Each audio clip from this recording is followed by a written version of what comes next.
think we can get started now. Jewel? Oh, okay, great. Thank you. So welcome everyone. This is Joel Lee. I'm the director for Riverside County Office on Aging. We are an ADRC designated AAA. Just in terms of background, this workshop series is being presented, as you know, California Department of Aging ADRC team and the ADRC State Advisory Council Sustainability Work Group. There will be 3 workshops altogether to be presented in the months of November and December. And the goal of this entire effort is to offer information and just to provide an overview of the rich opportunities related with healthcare partnerships. So the idea is that the development of cooperative services with healthcare organizations will offer us AAAs and ILCs expanded funding opportunities, and hopefully will help us to support our programming for the longer term. After the 3 workshops are presented, the desired outcome is that the ILCs and AAAs are empowered, have the tools and insights that we need to begin these conversations of partnership. The first of these workshops, as you know, is today, and the goal is to provide an overview of one commonly known and well-developed programs, which is the care transition programs. And so thank you to Brenda Smith-Henner for providing us with definitions and the different program models. She will then be followed with the teams from Partners in Care and ILC of Kern County, who will offer some practical insights of the impacts and as they operationalize their programs in their communities. So thank you so much to our presenters for sharing your time and your knowledge. So most importantly, too, for all of you who are with us today and have joined us in our workshop, thank you so much for your engagement, active engagement, and insightful participation. These conversations will help us to plan for future efforts. Lastly, Wilson, thank you so much for your incredible team, support from your team, and I'll hand it over to you now for a few housekeeping items. Yeah. Great, thank you. Good afternoon, everyone. I'm Wilson Tam from the California Department of Aging. Just some housekeeping items before we get started on the presentations. So everyone will be muted until the end of the presentations, and then unmuted during the Q&A portion. For the time being, when our presenters are presenting, feel free to use the chat to post your questions or comments. We'll be actually going through those questions in the chat, and also unmuting for you to verbally express your questions or comments at the end during the Q&A portion, which right now we have about 40 minutes delegated for that purpose. Also a reminder for those that are speaking to speak at a reasonable pace for our captioners and also for those utilizing the captions. If you are dialing in by phone, you may, instead of using the raise hand feature by phone, is actually *9, and then that will send us as a host a request for us to unmute your line. You'll notice that we also have closed captioning enabled. So to enable this function, select live transcript or closed captioning on the Zoom toolbar to enable it. We're also recording the Zoom meeting today, and we'll be sharing it and posting it afterwards. So feel free to share that with anybody or rewatch it again if you wish.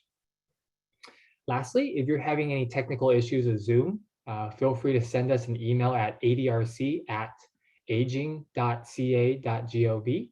And one of our team members will help you out via email to fix any technical issues. And thank you. I'll turn it, I believe, to our first presenter, which is Brenda Schmidt-Henner, who's going to provide us an overview of the evidence-based care transitions models. So Brenda, take it away.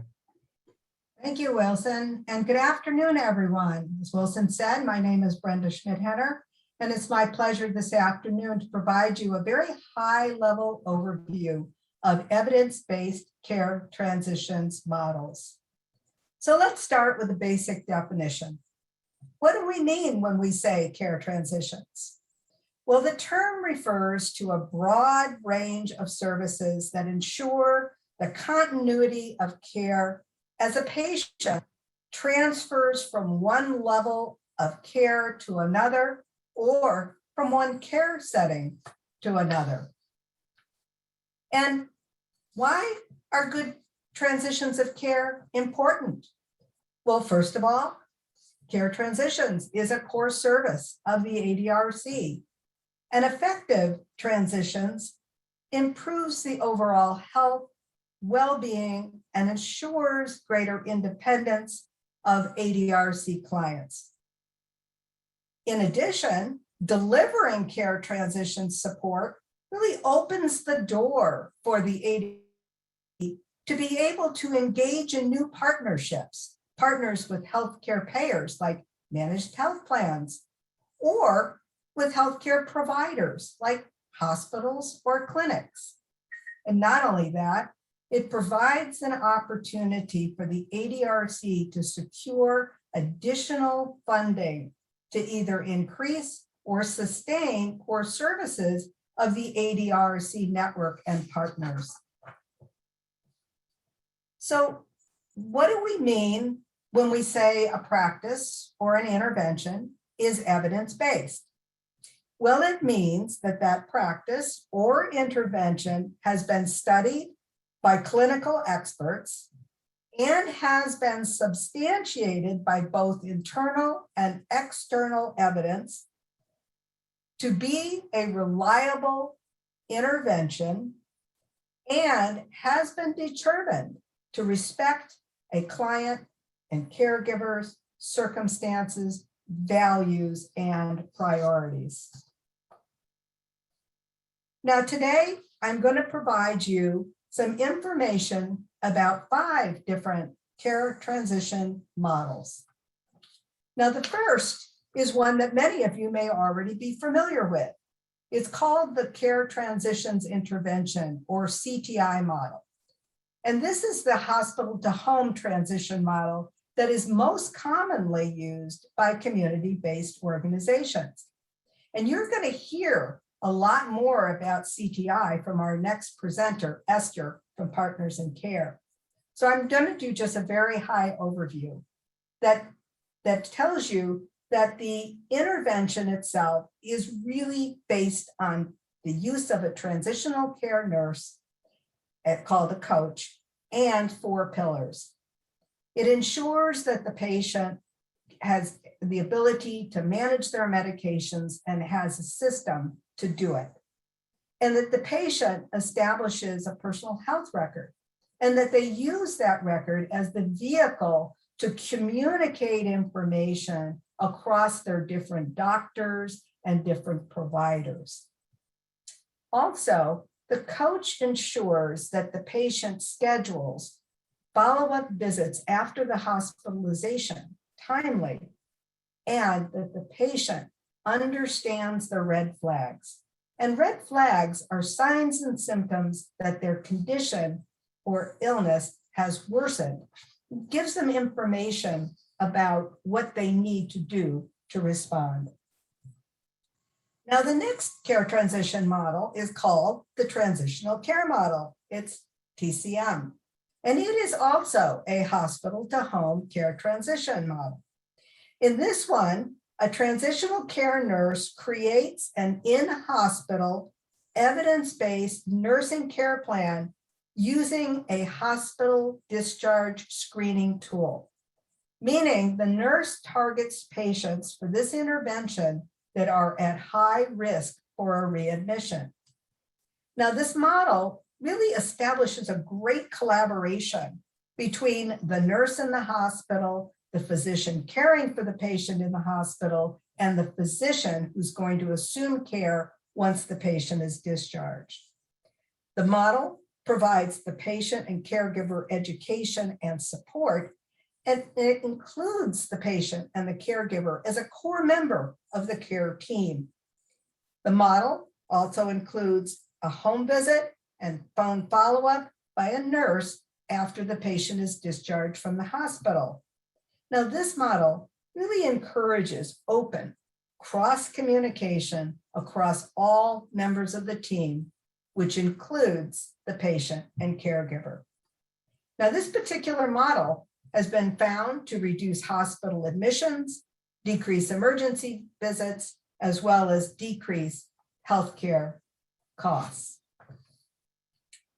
Now, the next model is called Boost, and it too is a hospital to home transition model. And it targets patients who are at high risk for readmission. And it modifies the interventions that are provided in the hospital based on the specific risks of that patient. And it uses the teach back process for patient education. So for example, the nurse will explain to the patient what their medications are and how they should take them. Then the nurse will ask the patient to repeat what he or she heard to ensure understanding. It also uses a tool called PASS to prepare the patient for what's going to happen when they get home. It also provides a written discharge instructions with information about follow-up, and it offers technical assistance by phone after the patient leaves the hospital if needed. Now, Project Re-engineered Discharge, or RED, is another hospital to home care transition model.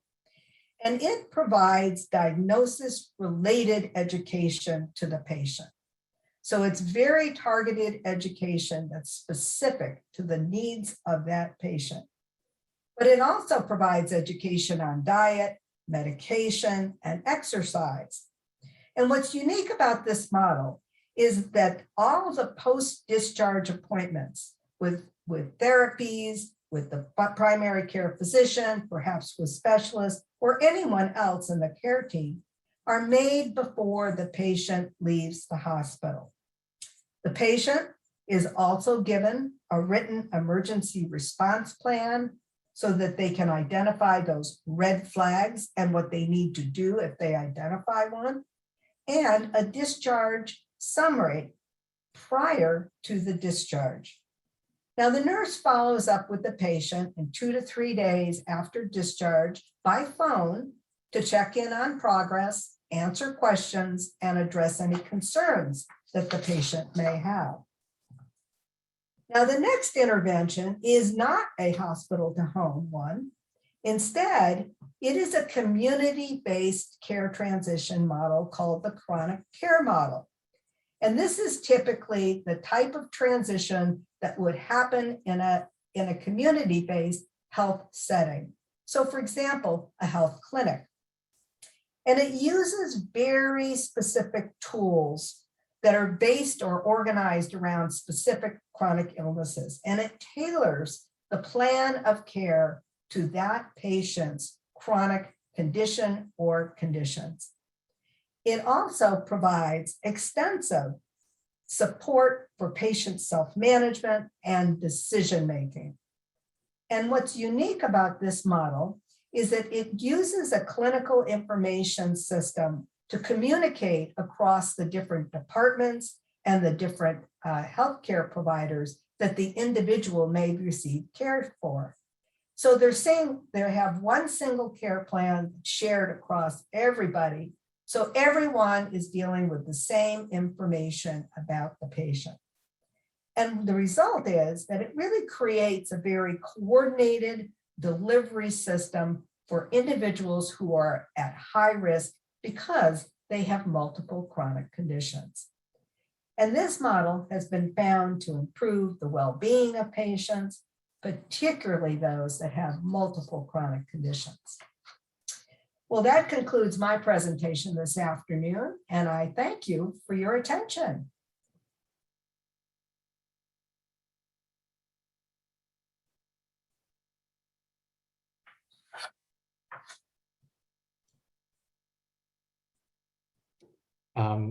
This is Wilson. We can go ahead and thank you, Brenda, so much. And we can go ahead and transition to the next presentation from our partners in care, Esther, who will talk about some common care transition models from the Partners in Care Foundation. So Esther, take it away. Thank you, Wilson. And can you see my screen as a PowerPoint presentation? Okay, great. Thank you, everybody. As mentioned, I'm Esther Safilian and the Vice President of Network Services at Partners in Care Foundation. Today, we'll be discussing care transition services, more focused around hospital to home. And you heard a few mentioned by Brenda, and I will elaborate on at least one of those. So more to come. Here we go. Just like any other non-for-profit, we are a mission-driven organization.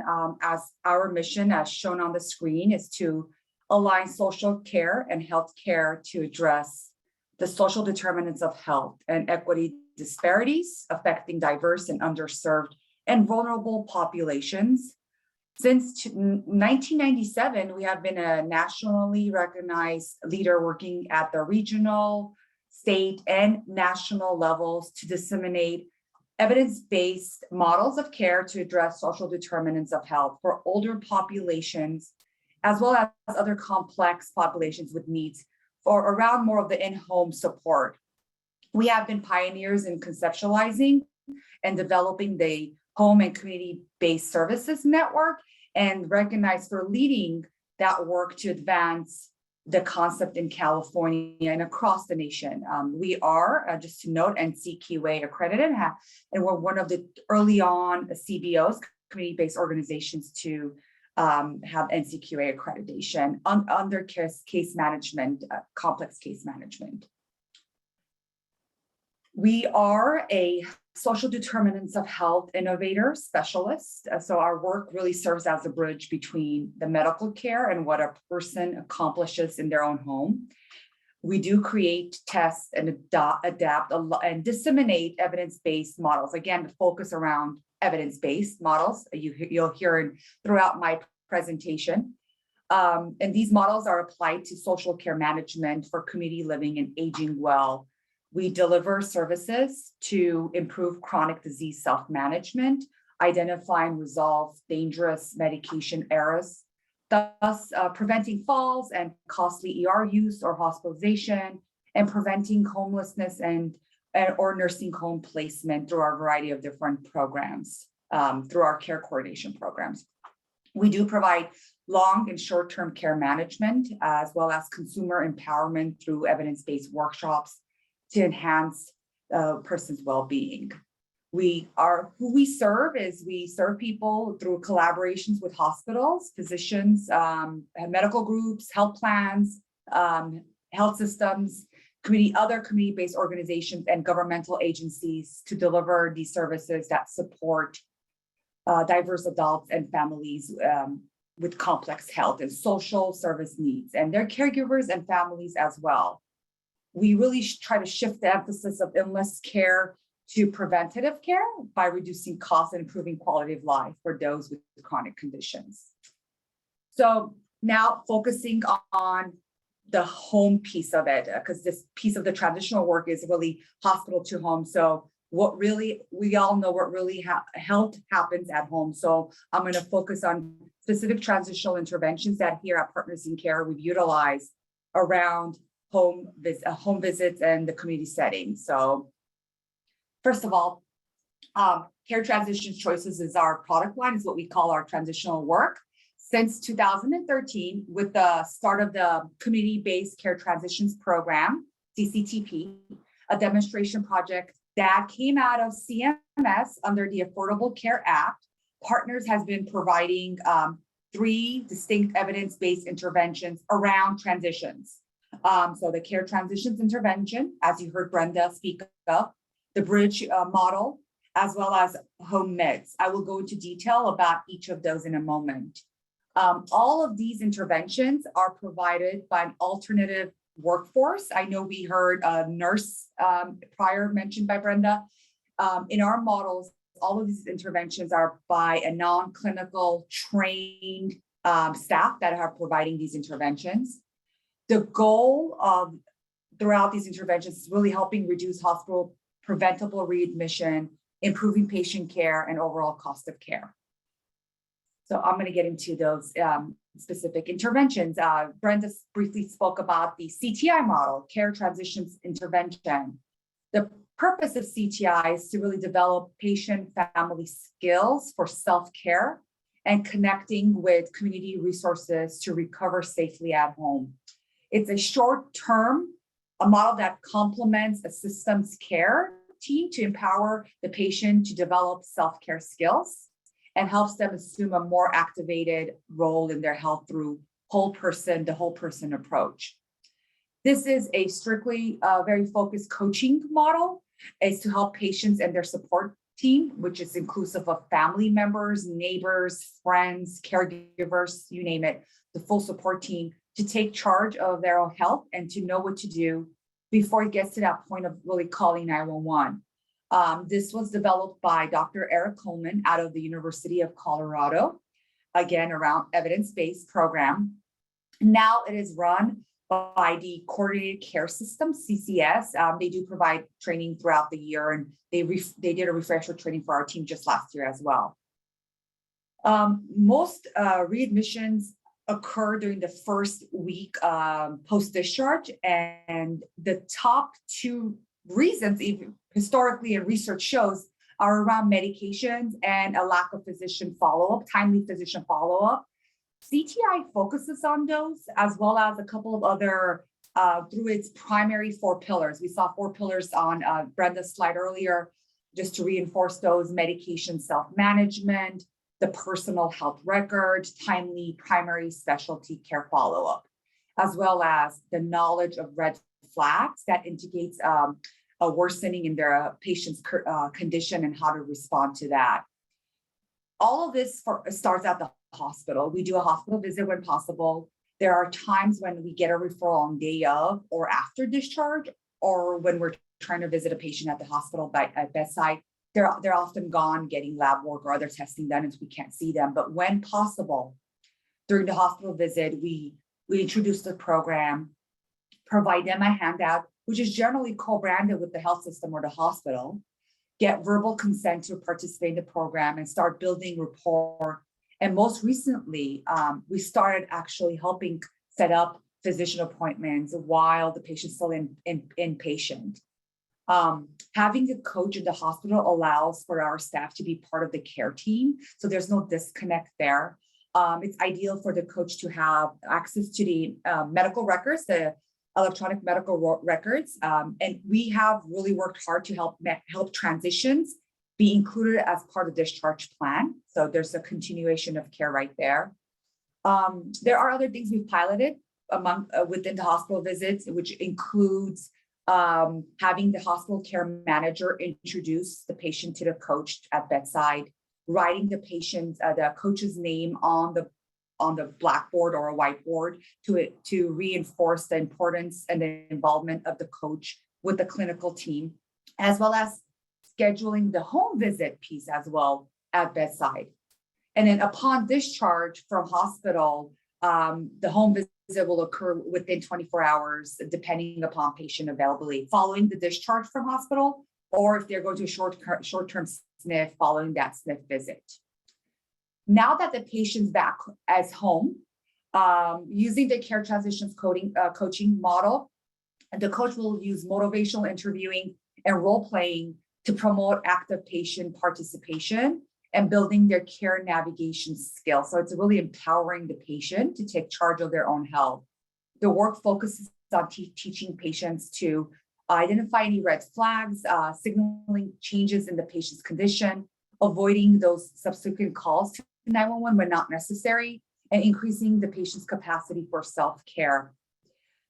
Timely physician follow-up is extremely important, as we know. So if patient is not able to make that appointment, and if we were not able to make it during that hospital visit, we will demonstrate and work with the patient and how that is done, so to help build those skills. It's all teaching the skills. Patients will receive assistance to create and use a personal health record. Again, one of the pillars is a personal health record to drive ownership of their health care and accountability of their recovery and sustained health. Encourage patients to take that PHR, personal health record, to the doctor appointment and review with the physician. So again, taking that initiative. The coach will use a really shared decision model and will also engage the patient's family members and other support systems, including the caregivers. Identifying and understanding red flags, and the fourth pillar, is a key focus of the intervention. Many times, healthcare payers provide disease-specific handouts, which then our coaches use to review and leave behind with patients. And then in the PHR specifically, there's a section for the patient to fill out how they define and understand their own red flags and symptoms of their condition. So, and that is encouraged to take back to the physician to review. So the physician could help them, guide them if their understanding of their red flags and symptoms is incorrectly stated. So there's a huge emphasis around that as well. All patients who accept the home visit will also be offered Partners Home Meds program, which I will go into a moment, review in a moment. There are a series of follow-up phone calls within this 30-day intervention. It is a 30-day intervention only with a series of phone calls. These phone calls will focus on reinforcing patient goals, using their personal health record, identifying any new red flags and concerns, and coaching the patient to really complete the follow-up visit with the physician.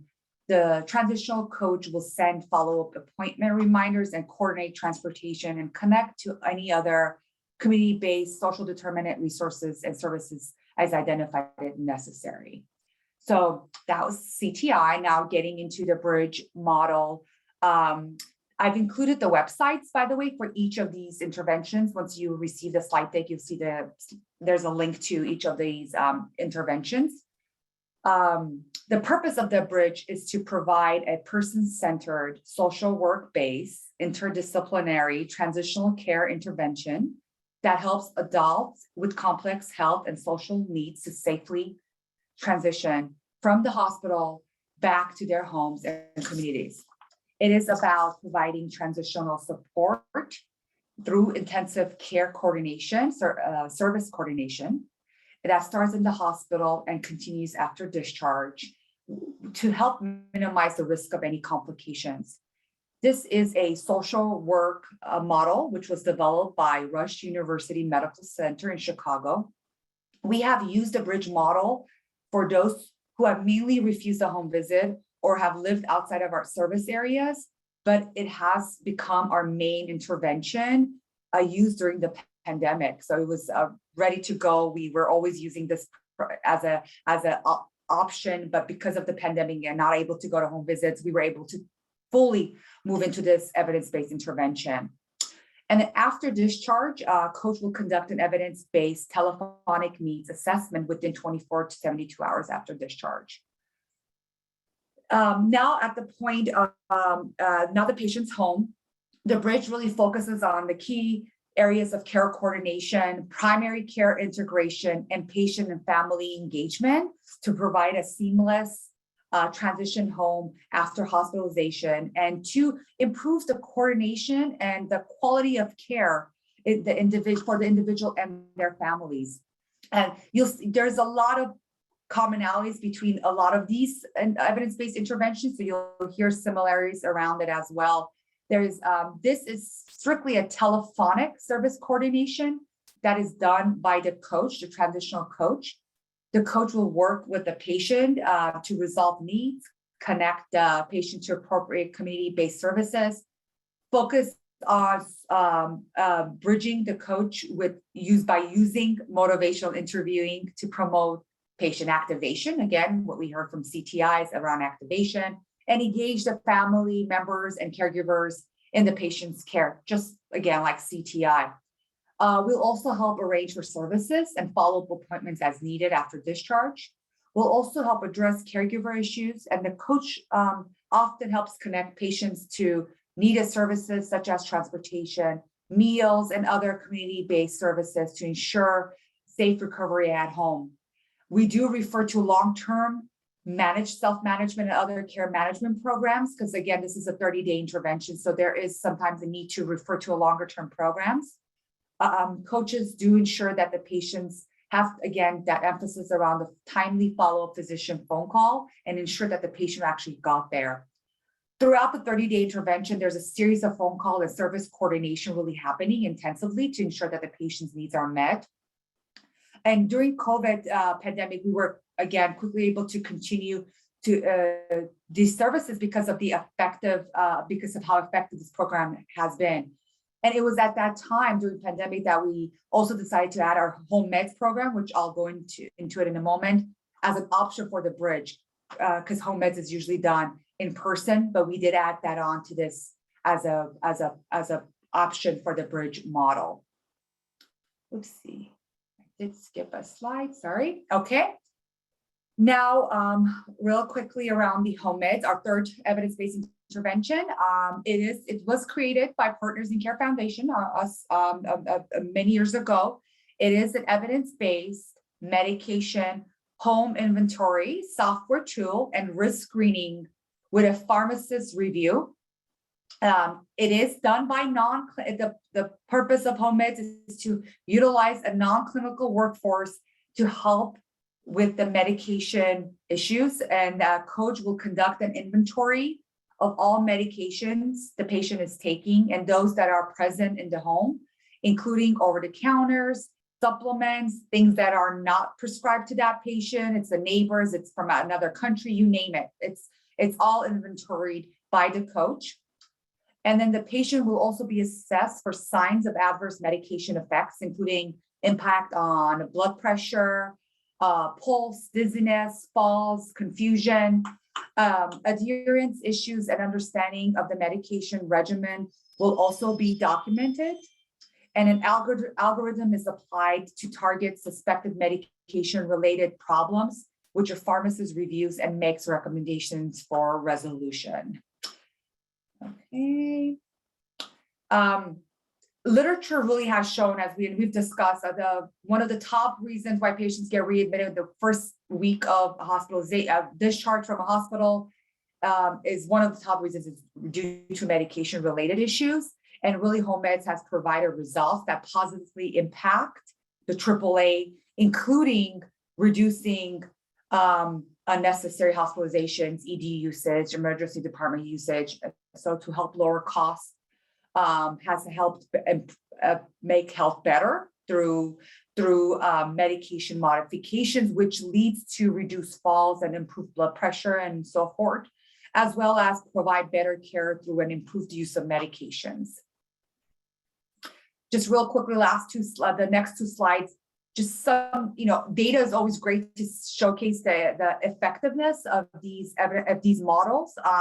This first slide focuses on our community-based care transition program, the CCTP program that I referenced back in 2013 when we started providing these three evidence-based interventions in 3 different communities in California, in the West Side with 3 hospitals, in Glendale, California with 3 hospitals, and in Kern County with 5 hospitals. And as you could see from the chart, that in each community, a drastic reduction in readmission from 28% to 41.5% in Kern County, which was rated as our top in California in readmission reductions in the CCTP program. With that model, in more recent data, this is 2020 data, with a health system, there are similar results. In the intervention group, you will see it. We have seen an 8.4% readmission rate amongst the intervention group. And just in 2021, just more recent data, we have actually served from January through June already over 1,200 patients for 6 months, and are seeing an 8% readmission rate amongst those that we have served. So that is more of a recent data with this health system. And then I thank you all. My contact information will be on the slide, and I know we'll be back to answer any questions later.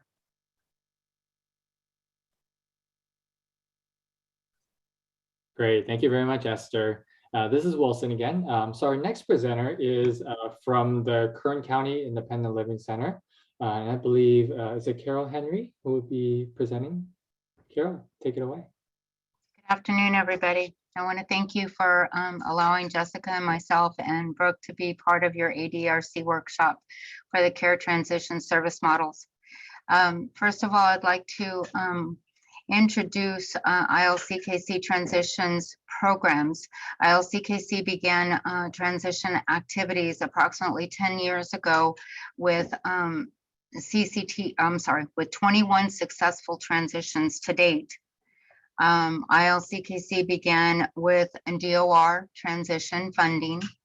Soon after, CCT, California Community Transitions Program, and recently ADRC and CARES transitional funding, plus multiple other small groups, smaller grants and funding options available that were available to ILCKC. We were able to utilize these programs to help us fund the actual transitioning of the consumers that we help.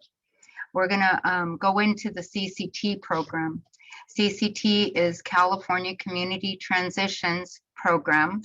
It is a Medi-Cal funded program that is available through the California Department of Healthcare Services. And it gives individuals who are living currently in a medical facility the help needed to move from the medical facility to their own home. That facility can look like a hospital, or it can even be a skilled nursing facility. We can transition also from assisted living, from the SNF to assisted living. And if improvement bears witness, then we are able to transition from assisted living to community-based living. One would qualify for the CCT services, first of all, by being a Medi-Cal beneficiary. They will also be residing in a medical facility like a hospital or a SNF for 60+ days. Independent Living Center is a consumer-based, consumer-directed nonprofit agency, and we are dedicated to empowering the persons with disabilities to live independently in their community. So using the CCT transitions funding and helping the consumers and that we currently work with, we are able to help them find the community-based resources that they need. For instance, housing vouchers, or and we also help once we find the housing voucher for them, if they are age eligible. The age eligibility for housing vouchers are 62 and above. So anything older than that, then we do have to work with the local HUD organization to be able to get them enrolled in the lower income housing, which can be a long wait list there because the housing is very little. So moving back to CCT, to ensure a successful transition back into the community, most of the CCT program covers meeting individual transitioning with trusted families and or support system to discuss their options. The CCT program will plan and coordinate with the SNF, with the nurses and the doctors by setting up discharge planning meetings and making sure that the transition will be a successful transition for them. We will work with them to do an assessment plan. We will do an initial transition care plan. For CCT, these items will also need to be reviewed and looked at by a nurse, which we have on at ILC, contracted with ILC, and she will come in as needed and she will review the assessment and individual or initial transition care plan and final transition care plan. Let me back up just a little bit. When we are looking for consumers to help transition, we do an outreach. We will meet with all of the skilled nursing facilities that are locally in Kern County. And we provide information. We talk with the social workers there. We let them know who we are, what we are doing, that the consumer is our priority, the welfare of the consumer is our priority.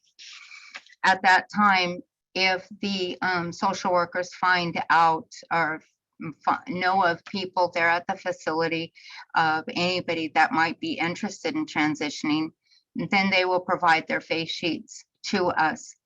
We do not go any, regarding CCT, we do not go any further on gathering any other information until we meet with them. There's a meet and greet that ILC staff and the consumer will take, will participate in. And that's when we tell them all about the CCT program, the different things that CCT can cover, like household setup costs, home modifications, even vehicle modifications, assistive devices. We can help them locate self-care training and nursing personal care attendants. We sell the program by letting them know these things that we can help them with. Once they we identify that they're interested, and then we gather, we get the consent to release information signed from them. At that time, then we are able to start gathering, working with the social service staff to gather all the documents, the income documents, license. Sometimes they don't have a license. Sometimes they don't have a identification card. Sometimes they don't even have their social security card. So we have to help them gather all those documents. Once we find out that they are eligible, then as far as CCT is concerned, what we will do is we will pursue the assessment. We will put with all the treatment care plans, the medication lists that are provided from the SNF. We will put together an initial transition care plan. And then we start working with them trying to find housing. Once we find housing, then we are able to move forward in securing the housing. That is something that will be taken care of through the CCT funding. And once we secure the funding or the housing, then we start working on the final transition care plan. The final transition care plan is a cumulation of the assessment, the initial, and how they have developed while they are waiting to transition. So if any changes took place, any growth, they're better now than what they were, that's identified in the final transition care plan. If anything more, any assistive devices are needed, that'll be identified in the final transition care plan. And then that will be submitted for them. With CCT, we follow the consumer 1 year after they have transitioned back into the community. The year service afterward is a complete diversion in trying to keep them from returning back to the facility. CCT is a fee-for-service program, and so staff will keep track of their hours while they are working specifically with that person. And with it being a fee-for-service program, CCT is also, we need to submit TARS, a treatment authorization plan. And when we submit those, we have to submit for enrollment. We have to submit for the pre-transition, which is gathering all the documents and looking for the housing. Once we find the housing, we submit for the post-transition. Once we find the housing and we go shopping for them, we get everything that they will need for their initial housing startup: the bed, refrigerator, all kitchen supplies, a couch, dining room table, chairs. We help the all food for 2 weeks, all toiletries, all wash stuff that they are going to need for the first few weeks to get them going. And food, of course, the food, we will get the food as well to get them going. And then that will fall under our reimbursement. All those supplies will fall under the reimbursement.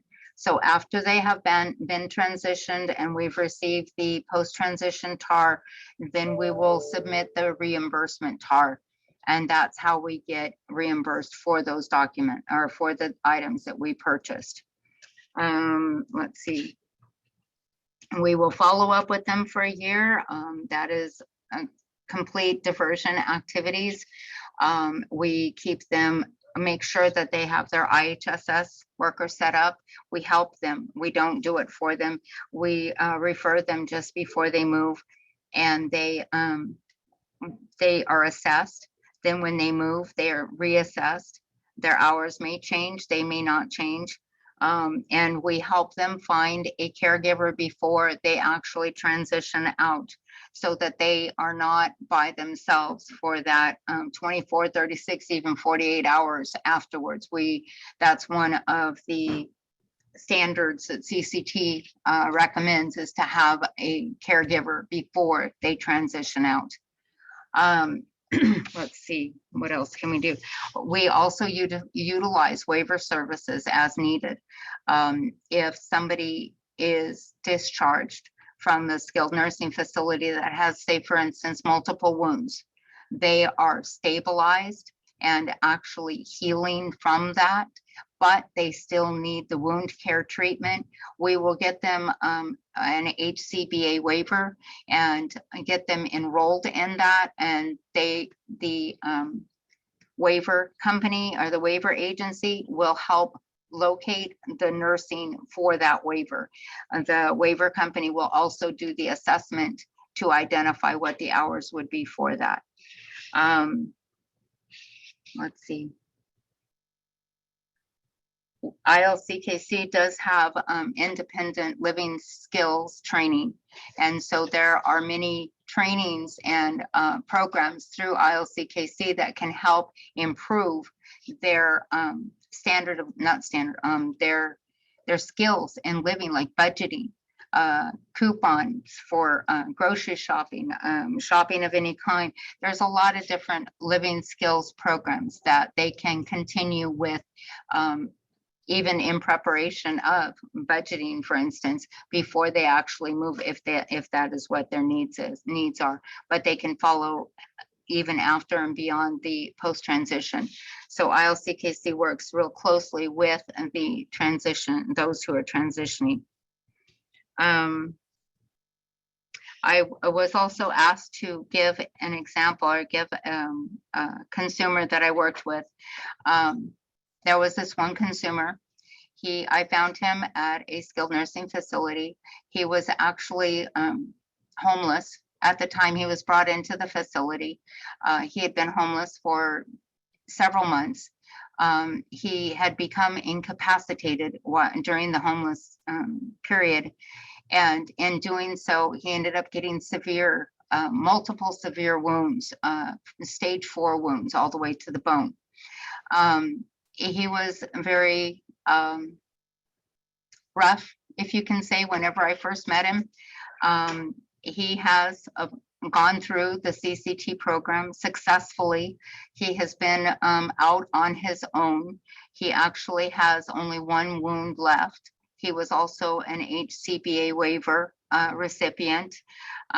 He has gone through repairing surgeries where to remove or to heal one of the wounds.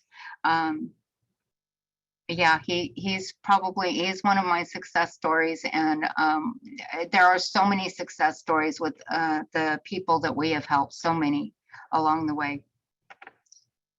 I hope that I have answered everything. I'm sure that during the question and answer period, we will be available to answer any further questions.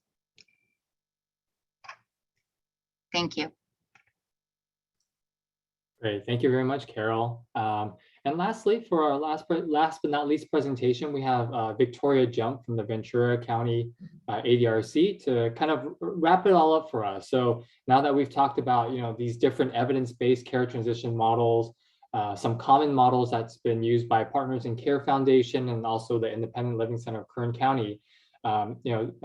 Victoria, kind of wrap up for us. How does this relate to ADRC? What is ADRC's role, and what can we do? What are some takeaways for our partners? Thank you, Wilson. And thank you for the great presentations today and for really planting the seed for emerging and designated ADRCs, as well as those that are on the call that are thinking about becoming an ADRC and maybe haven't submitted the paperwork yet. So care transitions is a core service of an ADRC that has to be provided by the ADRC. And today we heard about several models And I would just encourage as people look locally to choose the model that they're going to use, that they really look at one that is evidence-based or evidence-informed. And really this will help position your organization as an ADRC to seek contracts with hospitals and in managed care organizations for reimbursement.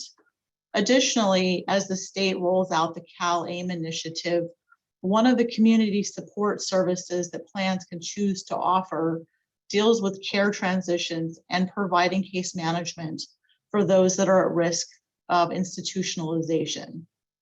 And really what the plans are looking for as they select the providers that they're going to contract with are organizations that do have this experience with care transitions.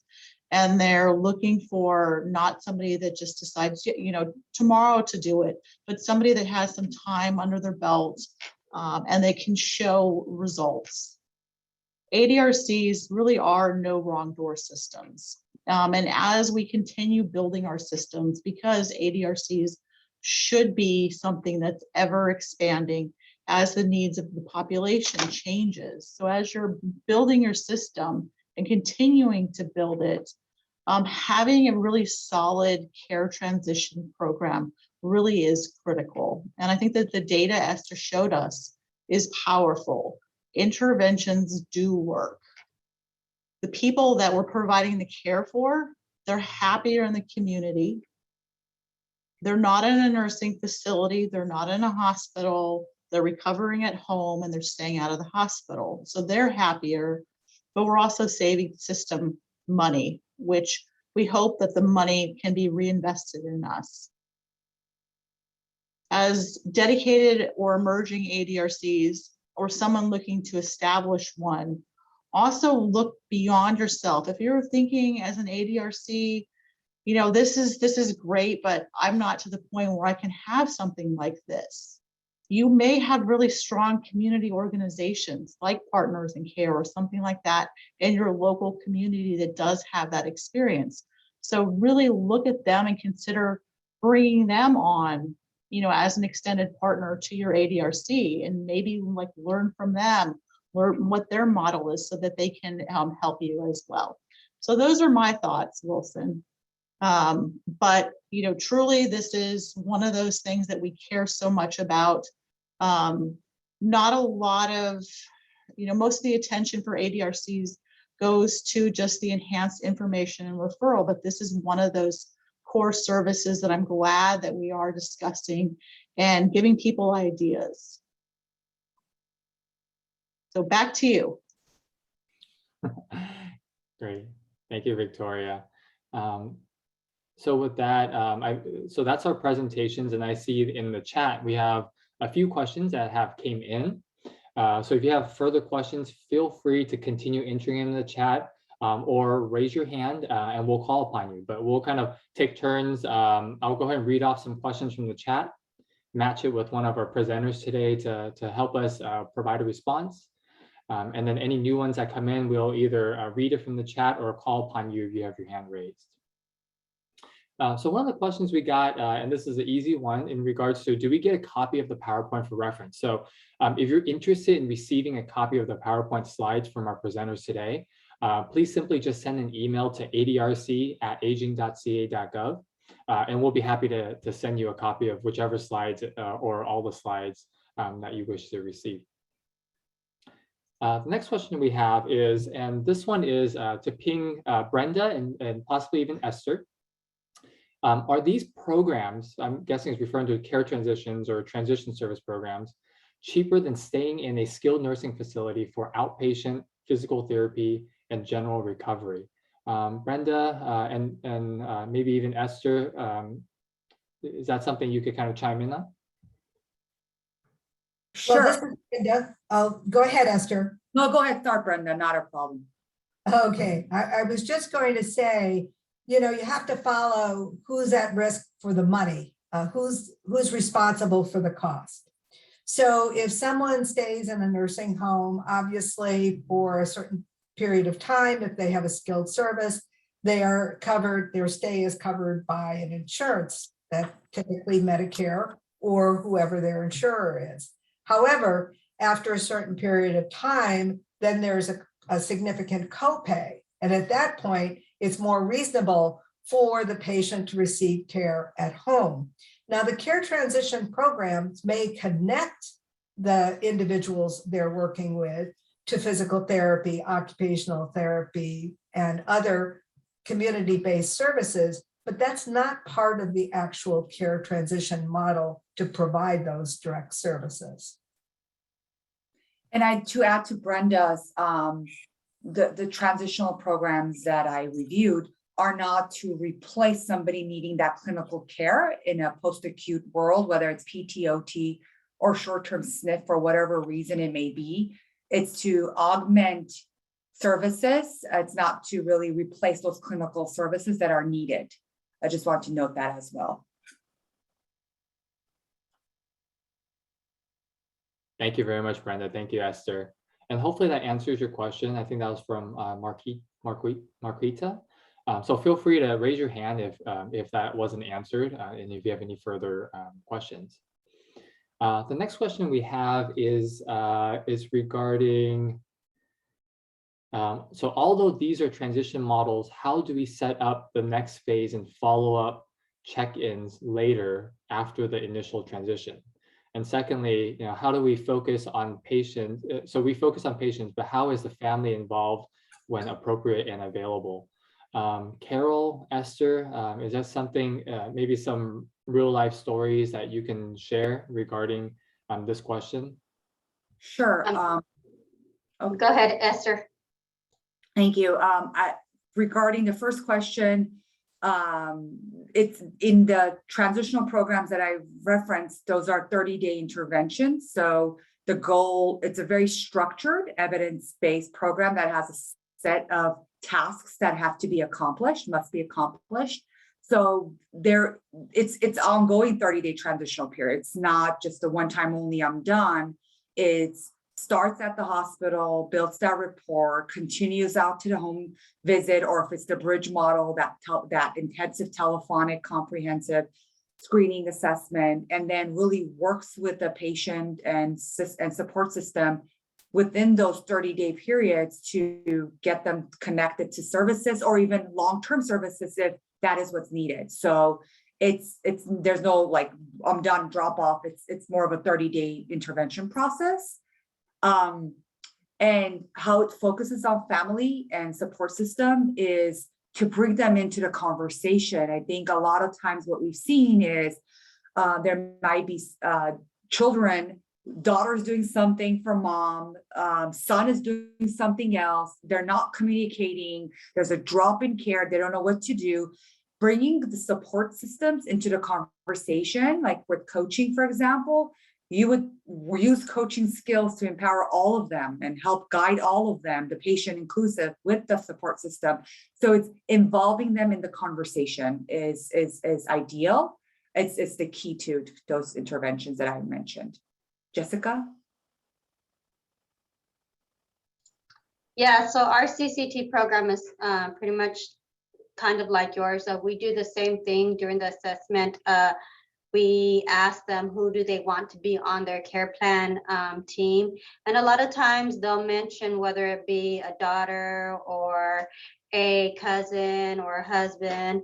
At that point, we get a consent form signed from them, giving us authorization to speak with that individual. And during the transition process, we all team up to make sure everything is done successfully. And when we get them home, we don't just drop them off and go. When we get them home, we stay with them and we follow them for 365 days. And if something new, a new concern comes up, we could write a new ILP and then we can continue on with the transition. Great. Thank you very much, Esther and Jessica. We had a question, and if Victoria is still here, this is pinging Victoria.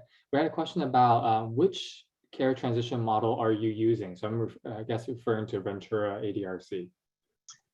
So great question. So we actually have several options available for care transitions for individuals. So we're fortunate enough to have two Medi-Cal waiver programs, so the home and community-based alternatives and the MSSP program, which allow for nursing facility or intermediate care facility to home transitions under those programs. We are also a CCT provider through the state, as is our independent living center. We work closely with our independent living center on, our staff does with their staff on the care transitions. I believe they're following closely the CCT model without billing CCT for it due to other issues that many of you have had regarding reimbursements. And it's kind of a tag team approach where they work together with the consumer. And so our independent living center does a lot of the casework related to it.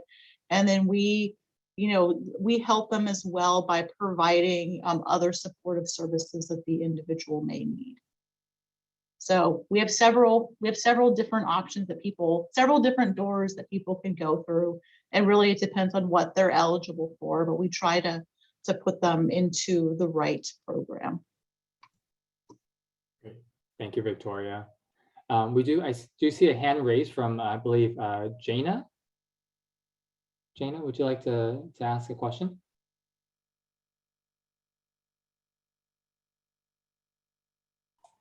Okay, there I'm unmuted. Hi, my name is Yana and I work at the Agency on Aging Area 4 as a person-centered counselor.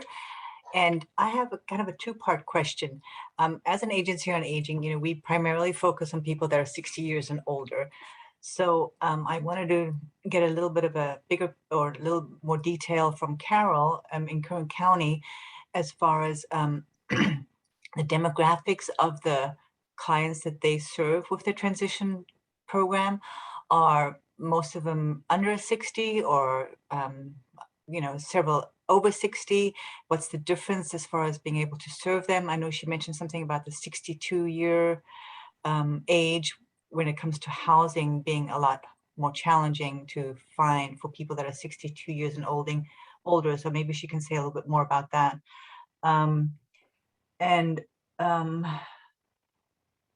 Yeah, and I guess that's kind of my beginning of my question. There might be more of it.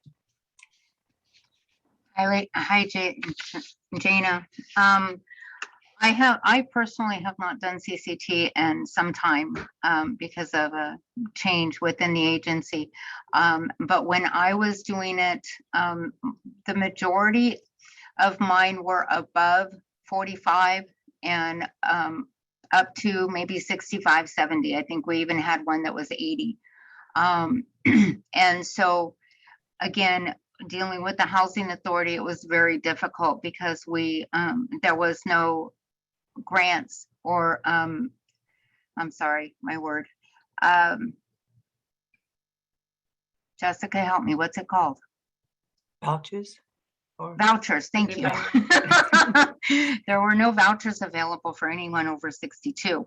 And so everything had to go on the low income housing.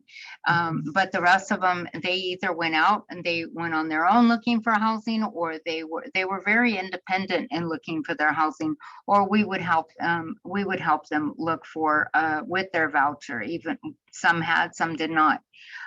So it just depended on what their goals were, personal goals, and what we were able to help them with. When somebody over 62 came along and they were no longer age eligible for the vouchers, the waiting list was very, very long. And so we encouraged them, but let them know that this is the only option unless you have other funding sources or something that can help you, or family that would help. A lot of the family, when I was doing it, a lot of the family wouldn't want, and that wasn't an option.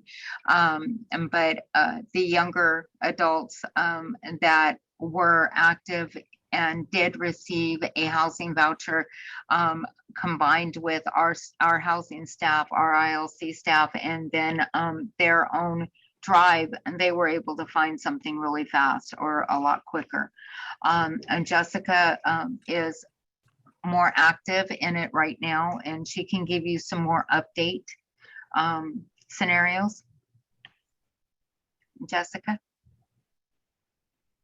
I can give you an example.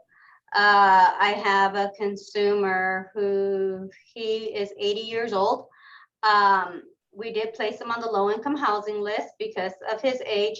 However, because we teamed up with certain apartment complexes and we made that connection with them, we were able to house him within, it didn't take about 3 months. We were able to house him and have him placed in his apartment.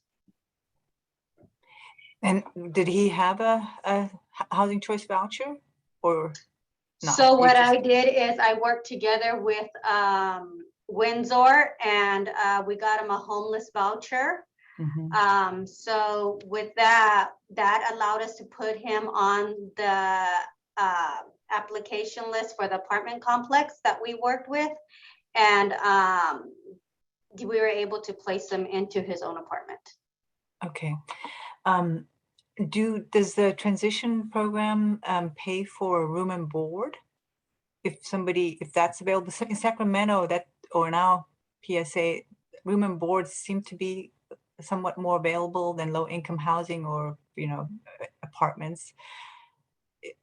Do some people Yes. go into room and boards or shared housing? Yeah. Yes, CCT Okay. will, from what they used to do, I don't know if they still do, but CCT used to pay for room and board, assisted living and shared housing. As long as they had their own contract, their own rental agreement showing that they were supplying for that room. Okay, because that's sometimes the barrier that we have is that room and boards are so expensive that, people cannot afford them on their own. Right. Okay, that's good. Thank you.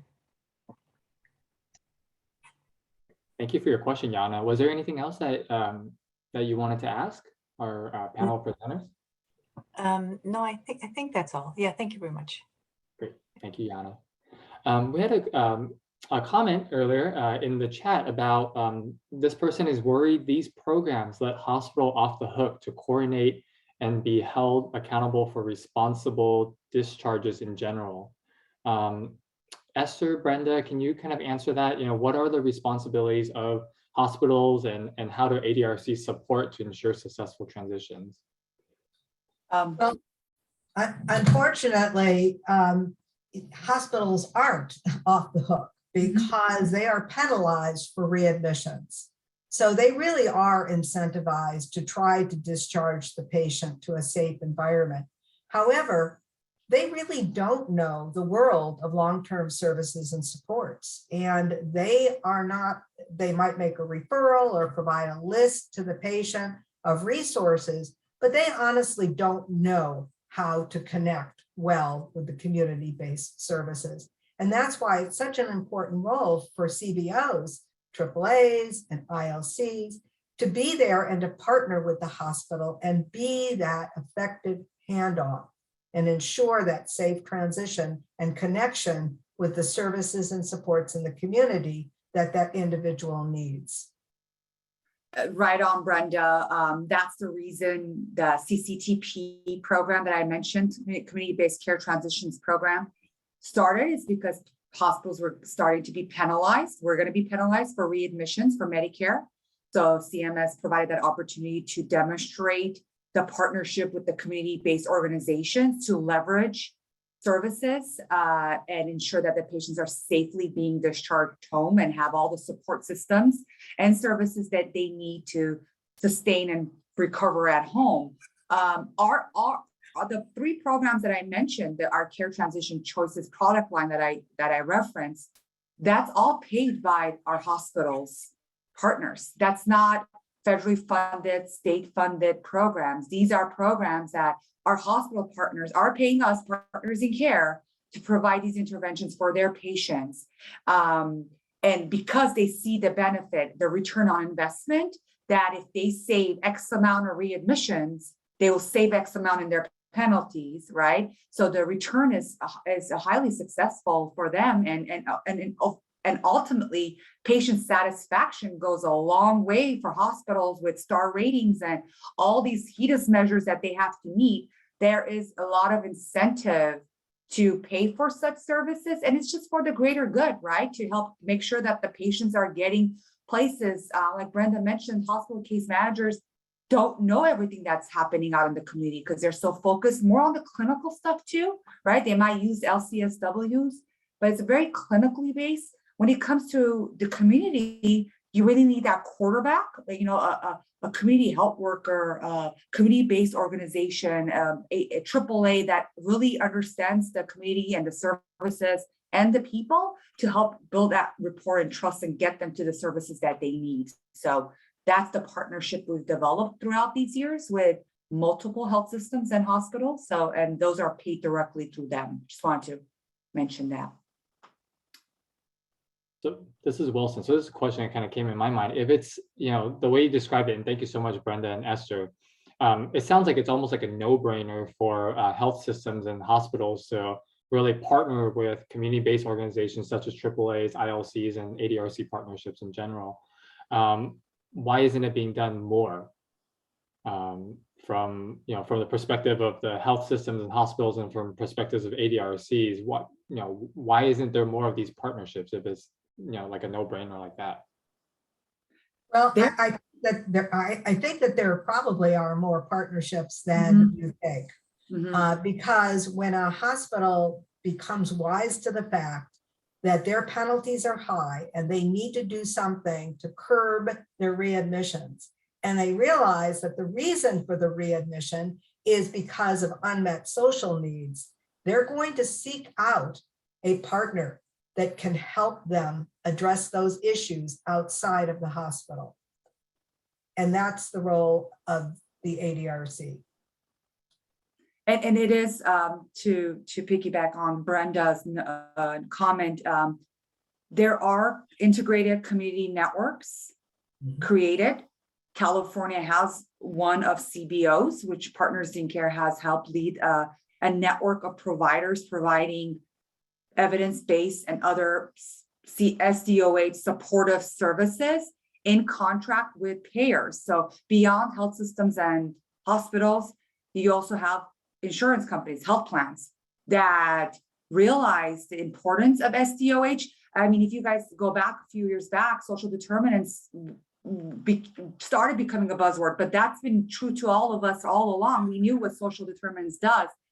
So is a lot more health plans. I mean, we personally work with 7, 8 different health plans here in California, focused around paying for services for community-based organizations to help make those connections to services that are either available for free, right? There are some, if you're low-income services that you could tap into that maybe people qualify, but we also are serving populations that cannot utilize those services. So how do we finagle finding them resources to meet their needs as well when they're not eligible for Medi-Cal or whatever it may be?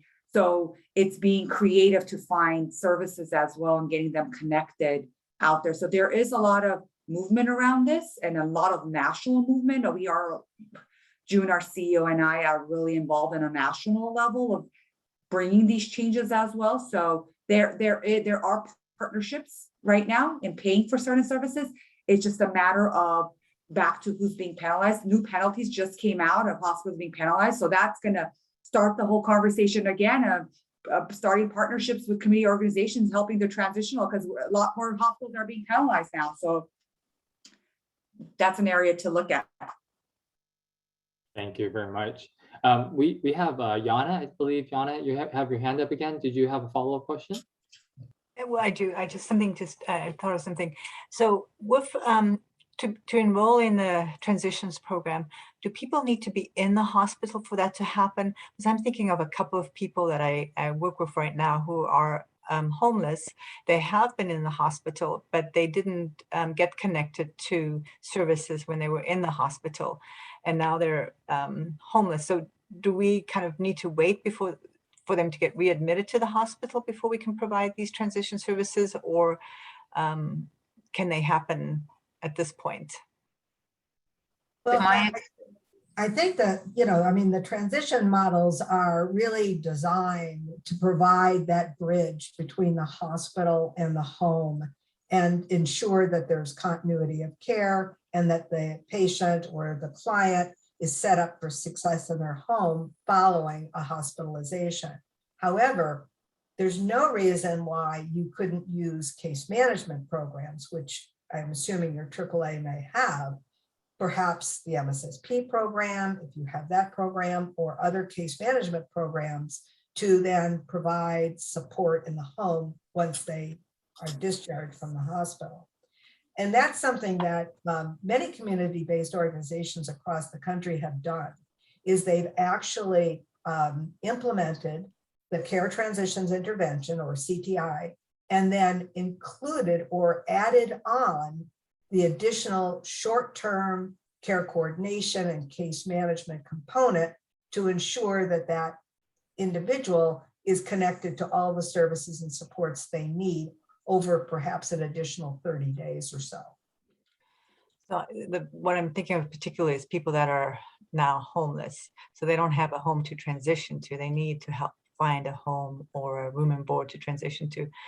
And I'm not sure if MSSP can help people that are not housed, No. just like The IHSS can't. Yeah. Health Homes program right now, the Health Homes program has a specific housing navigator or homeless component for that. The Health Homes program, a Medicaid program, is being morphed into what's coming in 2022 with the CalAIM, where it's no longer, whole person care and Health Homes programs are kind of going away, and they're becoming under the ECM, Enhanced Care Management, under whole CalAIM. So there is a huge focus around how, homeless, substance abuse, SMIs, severely mentally ill. That is a huge package of what the CalAIM initiative is really trying to impact in a positive way. So there are programs out there. I mean, I know we've heard from others as well. The care transitions, when I spoke about specifically, are paid. There's no funding stream other than private contracting through payers, at least not at the moment. So it's driven by the payers' eligibility criteria, is driven by the payer saying, you see this patient versus this patient, right? And then we heard from others around CCT, and there's the ALW programs. Those are eligibility driven, more of state or waiver funded programs, MSSP. So there are programs and health plans itself. Now that's the money funneling through managed care organizations. Also have the Health Homes programs, the coming of the CalAIM program, starting with, as well as community supports, where you could purchase services for people in need, including housing deposits and all that good stuff. So there is a lot more coming in 2022. It's just a matter of, we heard, I think Brenda, the DOFR, the money follows, who pays for who, what, right? Like who is paying, who's eligible for those programs. There's a lot out there. And honestly, imagine it from a hospital perspective, their case managers cannot keep up with all the stuff that's out there, that's available, that they need to know how to manipulate and maneuver their patients through the system.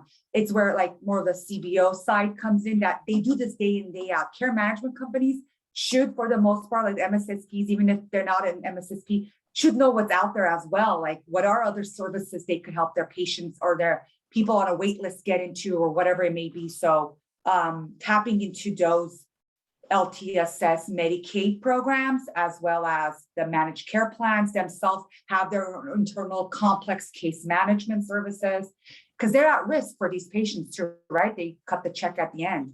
So they're inclined to try to help reduce the cost as much as possible. So looking at all those pieces as well. Thank you. Thank you. We had a question about whether there's similar incentives for skilled nursing facilities or assisted living facilities to support their patients in transitioning back to the community. And another comment about how they met some resistance from skilled nursing facilities. I guess to initiate transitions, they've met some resistance. So any of our panelists today, if you wish to speak on that, any input or experience? SNFs skills facilities were not, from my experience initially at least, and it hasn't bloomed as much, not as much incentive, but they were, I thought, going to start getting penalized as well, just like hospitals are, right? incentive comes in when money's going to be taken away from them, and trying to see what can we do to help that not happen as much. So there isn't a movement so much where skilled facilities, that at least from my experience, have been incentivized to say, I'm going to pay for services, right? If help pay for services to help from penalties or to help transitions of patients out. What we do if a patient is from a hospital to a SNF and it's short-term only, we do provide that transitional services. We monitor the patient until they're out of the SNF to home and provide those evidence-based models. And we have a huge team as well of the long-term service and supports that really works on that CCT programs and ALW programs. So I'll allow others to chime in, or maybe they've heard otherwise from their SNFs, local SNFs. Well, and what you said is correct, Esther. I mean, the SNF is really not incentivized to prevent the individual from coming back into their facility. As a matter of fact, it's beneficial for them if the individual comes back to the nursing home, because then they have one more bed filled, and then usually it's covered by either Medicare within a certain time frame or by Medi-Cal. And many skilled nursing facilities are having difficulty right now keeping those beds filled because of COVID. So they're definitely incentivized not necessarily to discharge. Very insightful. Thank you. Let's see. I know we have about 6 minutes left, so we'll. There's one other question in the chat, and this is pinging our Janet from Department of Healthcare Services to help us answer this question.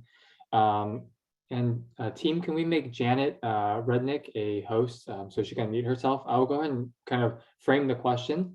So, questions regarding about the purpose of the California Community Transitions Program (CCT). And the purpose of it, is it to reduce hospitalization, or is it to free persons from institutions, is how the question is framed. Janet, any insight you could kind of provide about the CCT program as the project director for that program? Hi, this is Janet. Thanks for the opportunity to speak. Yes, really the purpose of the program is to enable individuals to move back to a community setting of their choice. So what I love about this program, and I haven't seen it in a lot of other programs, is there is funding to help an individual to transition back to a safe environment. And it may be they, don't have a home to go back to, or it's been so long since they've been in an inpatient facility that there is that support with home setup or vehicle modifications. So really the purpose is to help those individuals get back to a community setting of their choice where they can live safely and have the support that they need. Any questions on that? Anything else that anyone has any burning questions about CCT? I'm so excited to hear this presentation and to hear from all of you who are actually providing the services. It's really rewarding to hear how it's affecting so many of the participants and enrollees out there. Thank you very much, Janet. And as we continue these series of workshops, just kind of, your input is very valuable. As I turn it back to Julie in just a moment, your feedback is very valuable, letting us know specifically the ADRC Advisory Committee who's hosting this workshop. How can we, what other topics can we address in future workshops that would be of benefit to your partnerships? Like Janet just spoke, she's the project director for the CCT program at the Department of Healthcare Services. If it's beneficial for Janet and her team to provide a presentation specifically about CCT, we can make that happen as well. So we want to hear from you. With that, I'll turn it back to Jewel for her closing remarks. Thank you, Jewel. Thank you. So Brenda, Esther, Carol, and Victoria, thank you so much for your presentation today. We had 70 individuals logged in today's session, so that's amazing. We hope that the information that was provided was helpful, but also more importantly, it prompted you to ask more questions, pique your curiosity to investigate further. Hopefully will help you find your fit, and then eventually you may activate. Our next workshop is scheduled in early December, which will offer opportunities and priorities from the health plan's perspective. So we hope to see you, and hopefully more people, your colleagues, invite them along to come to the December workshop. So I'll turn it back to you, Wilson. I don't have any final words. So thank you everyone for, Well, hopefully this was beneficial to everyone, and hope you all have a good day, and feel free to send any further burning questions to adrc@aging.ca.gov, and we can forward them to our presenters today. So thank you again, presenters, and thank you for those that are attending. Hope you have a good rest of your day. see you next time, everyone. Bye.